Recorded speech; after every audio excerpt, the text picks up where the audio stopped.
जय श्री राम। आइए आगे सुनते हैं श्रीमद् भागवत महापुराण में 14वां अध्याय अपशकुन देखकर महाराज युधिष्ठिर का शंका करना और अर्जुन का द्वारका से लौटना। इस अध्याय में सूत जी कहते हैं कि जब स्वजनों से मिलने और पुण्य श्लोक भगवान श्री कृष्ण अब क्या करना चाहते हैं आगे ये जानने के लिए अर्जुन द्वारका गए हुए थे। कई महीने बीत जाने पर भी अर्जुन लौटकर नहीं आए। धर्मराज युधिष्ठिर को बड़े भयंकर अपशकुन दिखने लगे। कभी उन्हें मित्रता में छल दिखता, कभी उन्हें माता पिता सगे संबंधी में झगड़ा दिखता, कभी उन्हें लोभ दंभ और अधर्म से अभिभूत लोग दिखते।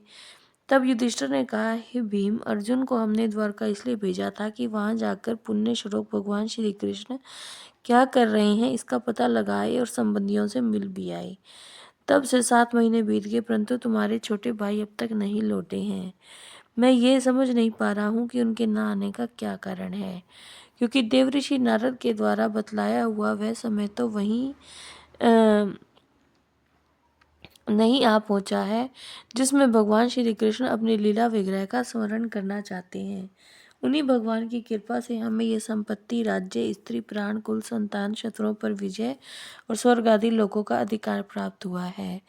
भीमसेन, तुम तो मनुष्यों में व्याघ्र के समान बलवान हो। देखो तो सही कि अर्जुन अब तक क्यों नहीं लौटा है, क्योंकि मुझे बार बार कई तरह के अपशकुन महसूस हो रहे हैं। कभी लगता है सूर्य की प्रभा मंद पड़ गई है, कभी लगता है कि बादल डरावने हो गए हैं, कभी लगता है कि गौशाला में गौएं उदास बैठी हैं।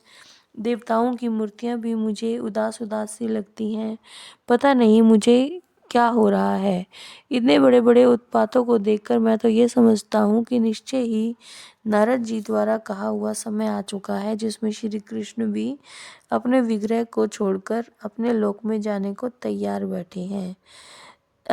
ऐसा सोच ही रहे थे युधिष्ठिर कि द्वारका से लौटकर अर्जुन आए। युधिष्ठिर ने देखा अर्जुन इतने आतुर हो रहे हैं जैसे पहले कभी नहीं देखे हुए हों। उनके कमल सरीखे नेत्रों से आंसू बह रहे हैं और उनके शरीर में बिल्कुल भी कांति नहीं है। उनको इस रूप में अपने चरणों में पड़ा देखकर युधिष्ठिर घबरा गए और उन्हें देवऋषि नारद की बातें याद आने लगी। युधिष्ठिर ने कहा, भाई क्या हुआ? द्वारकापुरी में सब ठीक तो हैं?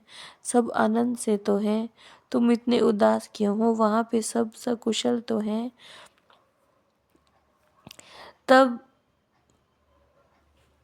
अर्जुन की अवस्था को देखकर युधिष्ठिर ने कहा कि तुम भी बताओ, तुम स्वयं तो कुशल से हो ना, क्योंकि तुम्हारे मुझ में अब श्रीहीन दिख रहे हो। कहीं किसी ने कुछ अमंगल बातें तो नहीं कही तुम्हें? किसी ने तुम्हें परेशान तो नहीं किया? कहीं तुमने ऐसा काम तो नहीं किया जो तुम्हारे लिए निंदनीय हो?